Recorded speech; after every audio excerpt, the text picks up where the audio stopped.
যেই দেশে ধর্ষকের পক্ষে উকিল পাওয়া যায় ওই দেশে পইরা লেখা জজ হয়ে কোনো লাভ নেই।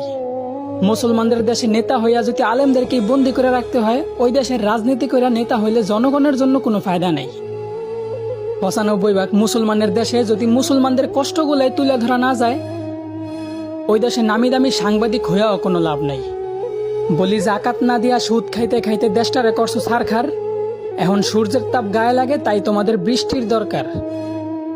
আলেমদেরকে বন্দি করে আবার আলেমদের মাধ্যমে আল্লাহর কাছে বৃষ্টি কামনা করলা। বিষয়টা এমন হইল না যে কোনো এক ফল গাছের গোড়া কাটা ফালাইয়া সেই গাছ থেকেই আবার ফলের আশা করলা।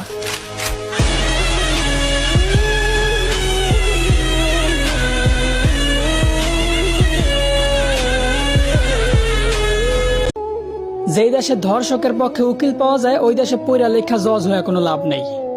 মুসলমানদের দেশে নেতা হইয়া যদি আলেমদেরকে বন্দি করে